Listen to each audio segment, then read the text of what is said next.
C'est Sang-Sik qui vous informe en direct. Je vais rapidement vous transmettre les nouvelles concernant le conflit entre la Thaïlande et le Cambodge. Le ministère de la Santé thaïlandais annonce un bilan officiel de 35 victimes civiles et 8 pertes militaires thaïlandaises. Dans la province de Surin, 6 civils dont un enfant de 8 ans ont été tués et 5 soldats thaïlandais étaient blessés. 5 victimes civiles dans la province d'Ubon Ratchathani.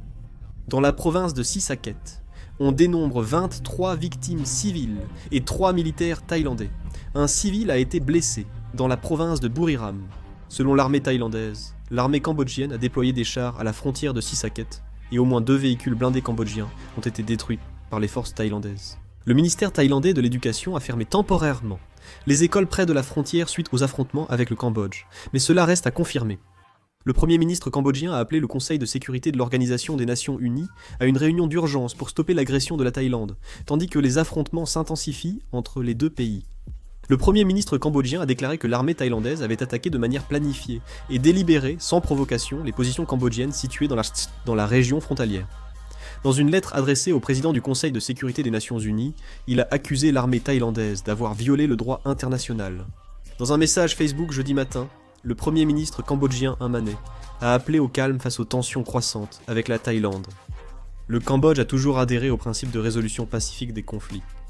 Cependant, dans cette situation, nous devons répondre par la force militaire à une agression armée, écrit-il, d'après Kaosol, l'ex-premier ministre cambodgien Hun Sen, détenteur du pouvoir réel, est arrivé à l'aéroport d'Incheon à 5h23 coréenne. L'enregistrement du vol a également été confirmé. Les raisons de sa venue en Corée restent inconnues, tout comme le choix de ce pays plutôt que la Chine ou le Vietnam, pourtant plus proches. Comme ce ne sont pas encore des informations précises, je réaliserai une vidéo lorsque de nouvelles informations seront recueillies. Lors d'une conférence de presse, le porte-parole du ministère chinois des Affaires étrangères a exprimé la profonde préoccupation de la Chine face à l'escalade des tensions à la frontière thaï-cambodgienne.